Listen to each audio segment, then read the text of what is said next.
Welcome to How To in a Few. Today we're going to take a look at repairing some transmission cooler lines. I noticed a small leak on this Dodge 2500. This repair is kind of a generic repair. We're not going to replace it with the pre-made hoses. They're just too expensive. So we'll cut off at two metal tubing points and then just bridge that gap with some replacement transmission cooler hose that we got from the autoparts store. And then we'll double clamp it just to make sure that we don't have any leaks. And basically what we're doing is going back in time, going from the pre-made hoses that are just on about every modern vehicle back to what worked in the past in like the 70s, 80s, and early 90 models cars. No reason why they had to change other than to make it more complicated to repair. So we'll check that out in a minute, but first I'm going to show you real quick how I noticed this problem so that perhaps if it happens to you, you'll be able to notice it too. I didn't actually notice any dripping on the ground. It was a discoloration under this fender well, and I'll zoom in on that right now.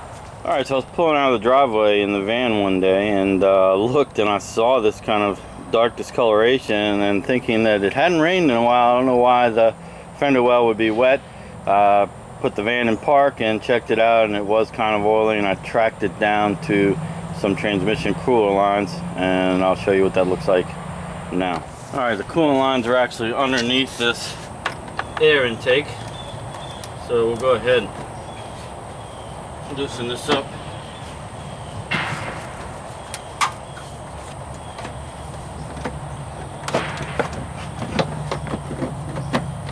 As I recall, it's not too hard to remove.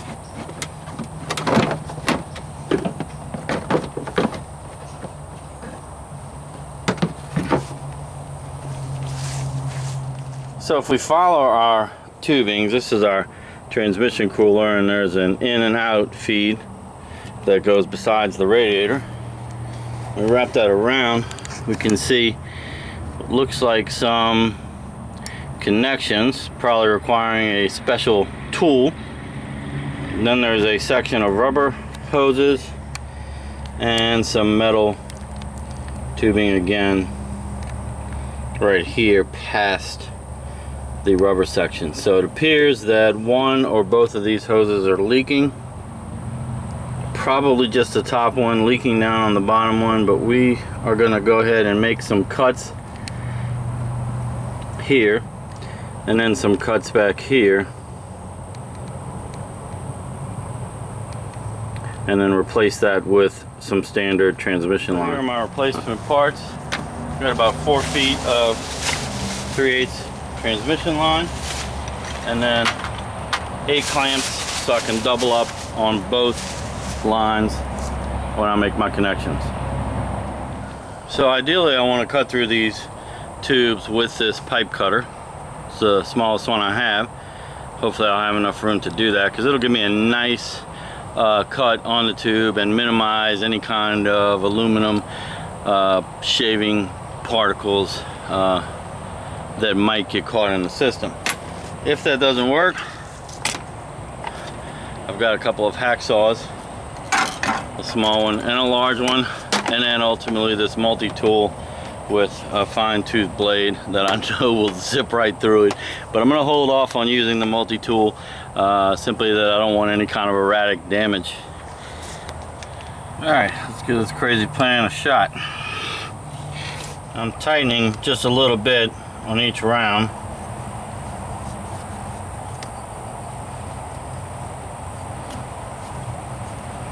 I'm wondering how much this is going to leak once it cuts through.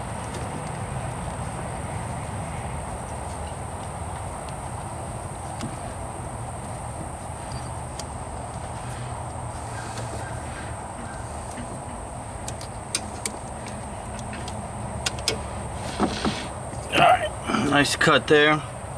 That's going to be the top hose. Probably the one that's leaking.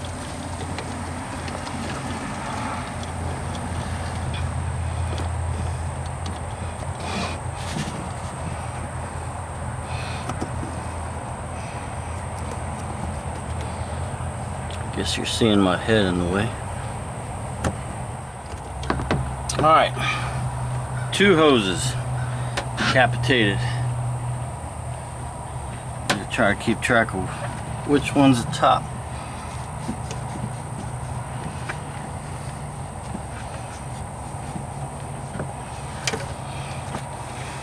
Alright, the harder part is going to be reaching in here.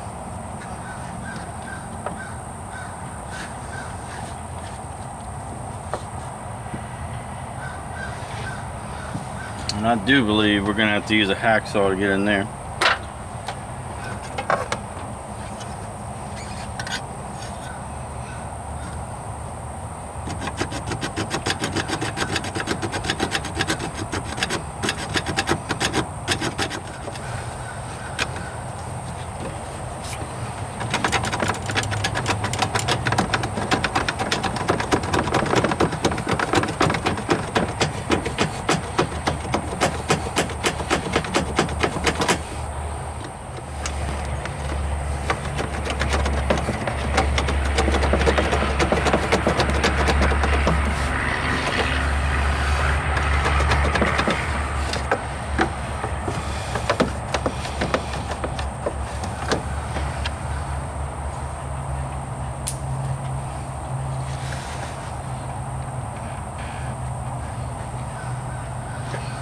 Careful there, that hose did bend a little bit.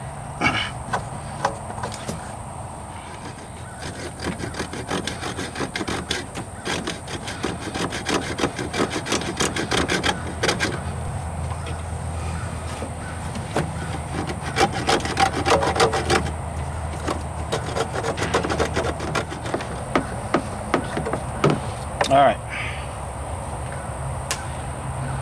Both flex hoses removed. Not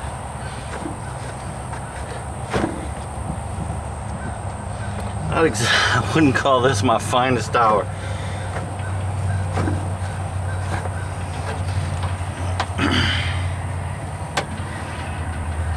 But it will work. Okay, I've started 2 hose clamps. Go ahead and make my attachment to this bottom hose.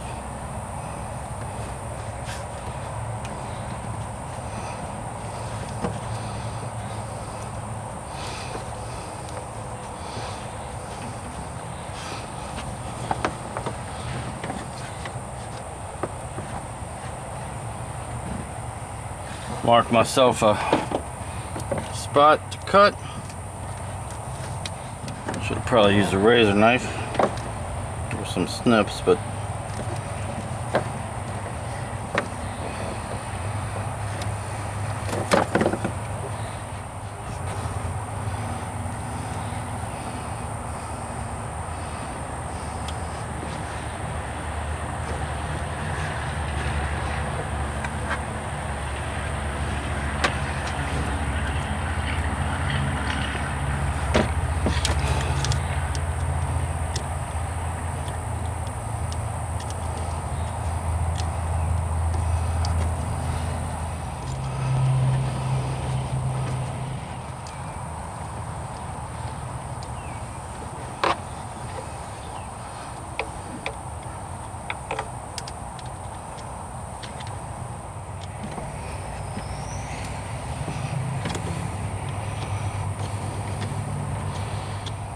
one hose done.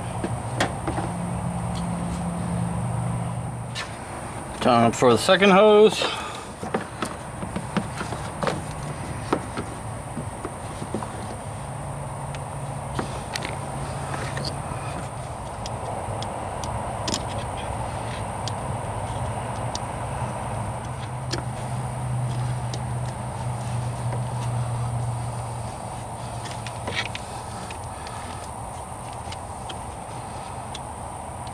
Kind of lining these hose clamps up so that they touch each other as opposed to rubbing on the hose.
All right, that one's on too.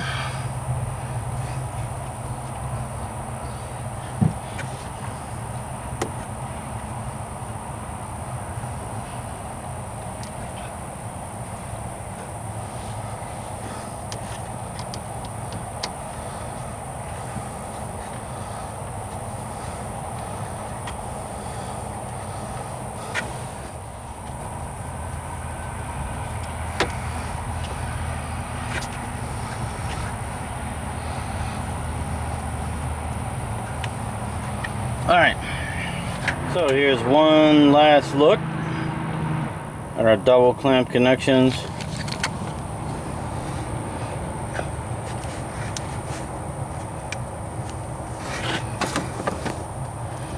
Bend those tabs down as far as I can. And then our replacement hoses clamped to the front. And we should be good to go. I'll put the air chamber back in place, and then I guess we'll crank her up and check the transmission fluid, make sure that we didn't lose too much.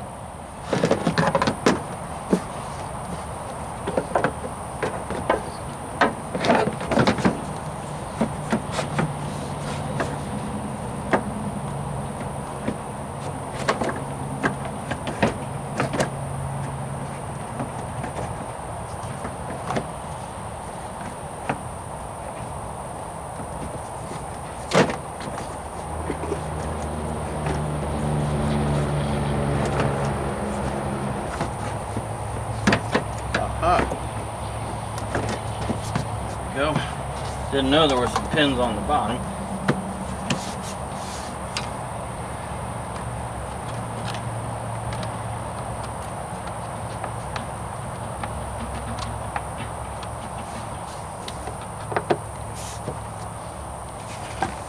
That's it.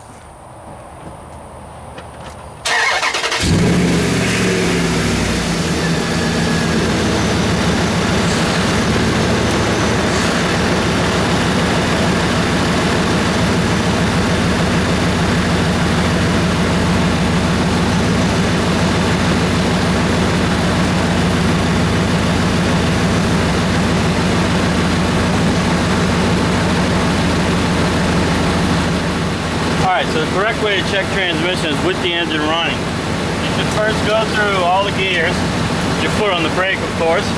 I did let it roll a little bit just to kind of pump it through the system because we have a brake in the line. We had a brake. So you go into reverse, then to neutral, then to drive, and then down all your gears to the lowest gear, usually 1, and then back up to drive, 1 by 1 slowly, and then put your emergency brake on and put it in neutral.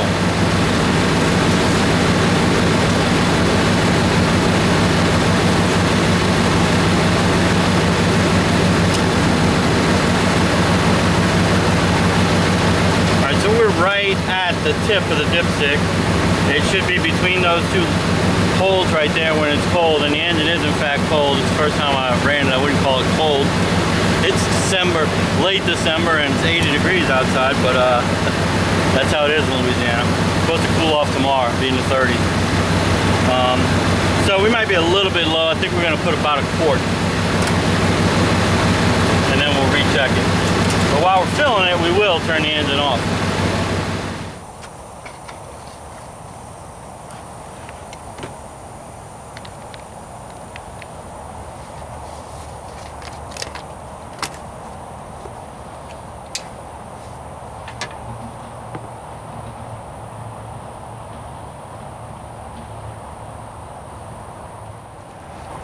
Alright, so that's about 1 quart. I'm going to go ahead and start it back up, run through the gears one more time, and then we'll check it again.